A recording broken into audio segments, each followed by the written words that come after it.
یہ جو جنات ہیں شیاطین ہیں ان سے بچنے کی دعائیں بتائی ہیں نا. کھانا کھاؤ بسم اللہ پڑھ کے، یہ نہیں کھائیں گے تمہارے ساتھ. اگر تم نے یاد بھول گیا، تم نے یہ کہہ کر کھانے کے دوران کہہ دیا بسم اللہ اول و آخرہ، تو یہ کہہ کر دیتا ہے. یہ کوئی کہاوت ہے، حقیقت ہے. اعوذ باللہ من الشیطان الرجیم بسم اللہ الرحمن الرحیم وَإِن يَمْسَسْكَ اللَّهُ بِضُرٍّ فَلَا كَاشِفَ لَهُ إِلَّا هُوَ وَإِن يُرِدْكَ بِخَيْرٍ فَلَا رَادَّ لِفَضْلِهِ يصيب به من يشاء من عباده وهو الغفور الرحيم. صحابی دیکھ رہے ہیں کہ اللہ کے نبی صلی اللہ علیہ وسلم آج میری طرف دیکھتے جا رہے ہیں، کبھی ایسا نہیں ہوا، تو بڑا عجیب سا مسکرائے ہیں. اس کو فیل ہوا، عرض کی یا رسول اللہ صلی اللہ علیہ وسلم خیریت ہے؟ آج میری طرف کافی متوجہ ہیں اور آپ اس طرح آپ مسکرائے ہیں. آپ نے فرمایا میں دیکھ رہا تھا جب تو کھانا کھا رہا تھا تو بھولا ہوا تھا بسم اللہ پڑھنے، تو میں دیکھ رہا تھا کہ شیطان تیرے ساتھ بھی کھا رہا تھا. یہ معجزہ نا میرے پیارے نبی کا. صحابی کو نظر نہیں آ رہا ہے اتنے تے لوکاں دے مال کھانے والا کہندا قبر چ میں نظر آندا پیا، عذاب ہوندا پیا. ہاں جی، استغفر اللہ من ذالک.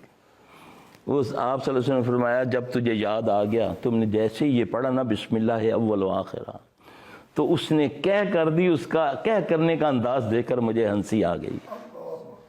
یوں کہاوتیں ہیں، خیریں ڈھونڈتے ہو جا کر ادھر ادھر، اور نبی سے پوچھیں خیر کیسے ملتی ہے صلی اللہ علیہ وسلم.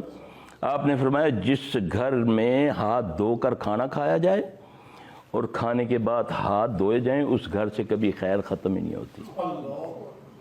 ہے تو مشکل ہے، یہ تمہارے بس میں ہے یا نہیں؟ خیر ختم نہیں ہوتی، یہ محمد صلی اللہ علیہ وسلم کی گارنٹی ہے. اس گھر میں شیاطین رہتے ہی نہیں جس دسترخوان پر بسم اللہ پڑھی جائے. آپ نے فرمایا جو دسترخوان پر بسم اللہ پڑھ لیتا ہے اس گھر کے شیاطین اپنے چیلوں کو کہتا ہے چلو یار نہ تھے کھان نو نہ سون نو ہے، صرف بسم اللہ پڑھنا صرف. لیکن بسم اللہ مجھے پتہ ہونا چاہیے کہ بسم اللہ کیا ہے.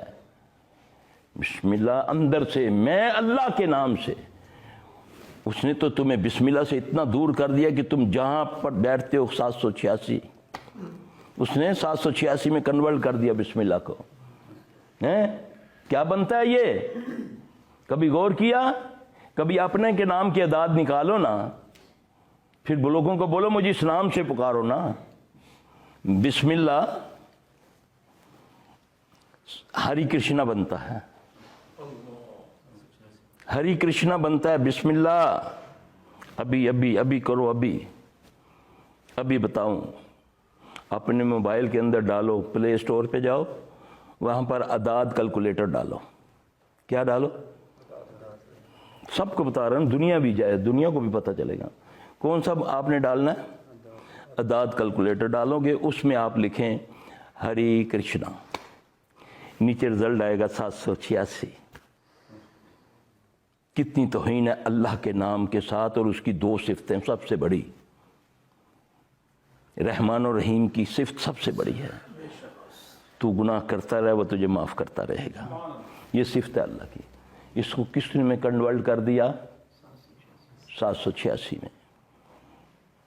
تو اللہ کے نبی سے بڑھ کر قرآن کا ادب کرنے والا کائنات میں کوئی نہیں. آپ کو پتہ ہے یہ میں کسرا پرویز کو لکھوا رہا ہوں خط، آپ کو پتہ ہے کہ میں رومن کو لکھا رہا ہوں، میں ایرانیوں کو لکھا رہا ہوں. ایرانی پرویز لانتی نے کیا کیا تھا؟ آپ کے خط کو پڑھنے کے بعد پاؤں کے نیچے رون دیا تھا نا. اسٹارٹ میں کیا لکھتے ہیں؟ بسم اللہ. اللہ کے نبی سے بڑھ کر کوئی ہے؟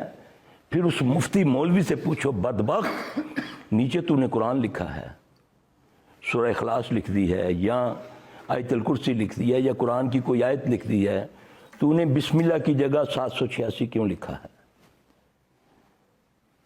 دیکھیں نا، مثال کے طور پہ میرا نام محمد اقبال ہے، اس کے اعداد نکلتے ہیں، مجھے نہیں، کبھی میں نے کیا نہیں، اللہ نہ کرے۔ مثال کے طور پہ آپ کا نام ہے علی، ہے آپ کا نام، علی کے اعداد نکلتے ہیں 110۔ میں آج کے بعد آپ کو کہوں جی 110 کیا حالت واڈا، اپنی ایمان سے بتائیں اچھا لگے گا؟ اس کا 420 نکل کیوں نہیں لگے گا اچھا یار؟ اللہ کے نام کو تم کنورٹ کر دو 786 میں، ہیں تو اپنے نام کو اس سے نہ پکارو تو تم کو یار میرا پتر بن، یار میرا پورا نام لے۔ اس طرح تم سے توہین کرواتے ہیں یہ شیاطین، جو انسانوں میں بھی ہیں وہ جنوں میں بھی ہیں۔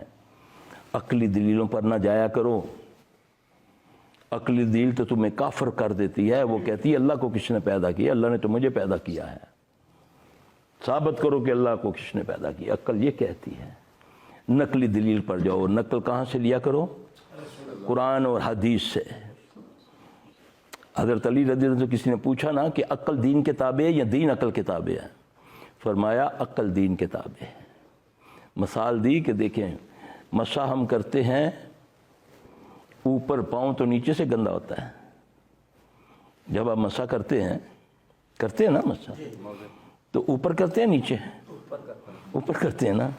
تو عقل تو یہ کہتی ہے، دین کہتا نہیں۔ عقل کہتی ہے یار ہونے کہ میں نانا میں احتلام میں نویا ہے وے، پانی میسر نہیں ہے، میں کس طرح نماز پڑھا؟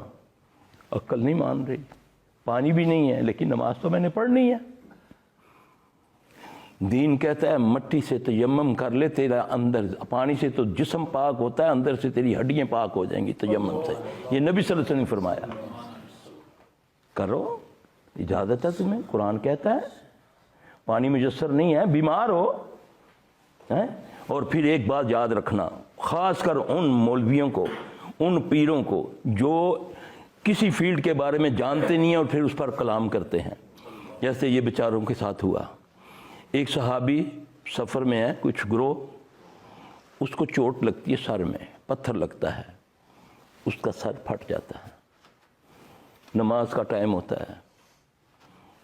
اب چوٹ اس کو لگی ہوئی ہے تو وہ کہتا ہے اب کیا کروں میں، اگر پانی ڈالوں گا نا، اس کو چوٹ لگتی ہے، تھوڑی دیر بعد آرام کرتا ہے، نیند آتی ہے تو اس کو احتلام ہو جاتا ہے۔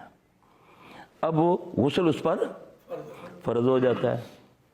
اس میں بہت بڑا سبق ہے ان مفتیوں کے لیے، ان مولویوں کے لیے جو جس فیلڈ کے بارے میں نہیں جانتے، اس کو چاہیے کہ اس پر زبان نہ کھولیں، کیونکہ اللہ کے نبی کی بد دعا ہے اس کو۔